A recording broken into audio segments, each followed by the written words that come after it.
All right, we're going to talk a little bit about footwork and the route that you want to take in the outfield.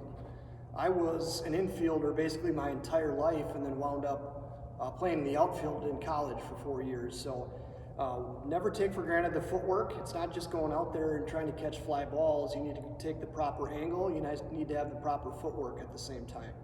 So in my starting position as an outfielder, you'll see a lot of young kids will do what we call a banana route.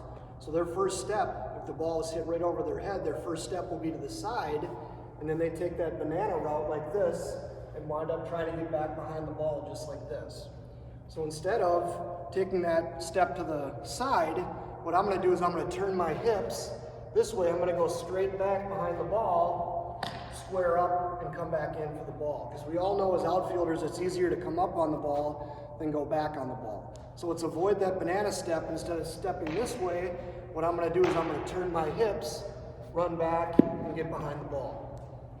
When I'm coming in for a pop fly, I want to make sure that I break down my steps. Because if you think about it, if I've got a long run coming in as an outfielder and I'm running at full speed, my head's bouncing all over the place. So we need to slow our head down so I can see the ball properly. So what I'm going to do when I come in, I'm going to sprint into my position. I'm going to break my steps down like this to slow my head down and make my catch.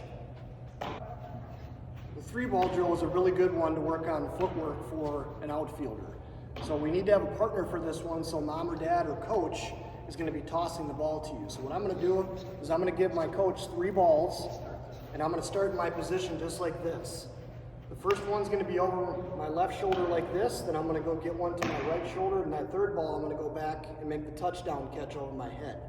So it looks like this. I'm going to drop step to my left, I'm going to go back, I'm going to catch the ball. Now I'm going to turn my hips, I'm going to turn and run, get back behind the ball here, catch over my shoulder, then I'm going to drop step one more time, run back and make a touchdown catch. The sinking line drive is another tough one for outfielders. That's one that I'm coming to run in on the ball. I've got to get my glove hand out and underneath the ball with my fingers towards the ground. So what I'm going to do is I'm going to sprint in. My partner and my coach is going to throw the ball sinking out in front of me. I'm going to run in. I'm going to get my hand underneath the ball. I'm going to catch the ball, and I'm going to break down my steps. The reason I'm going to do that after I make my catch is, in theory, we're going to imagine there's a base runner on the bases, and I'm going to have to make a throw. If I've got all my momentum coming towards the infield, I'm going to have a wild throw. My arm's not going to catch up to my slot position. So I'm going to run in. I'm going to get my hand underneath the ball. I'm going to break down my steps. I'm going to make my throw into the base or the last drill on the touchdown catch.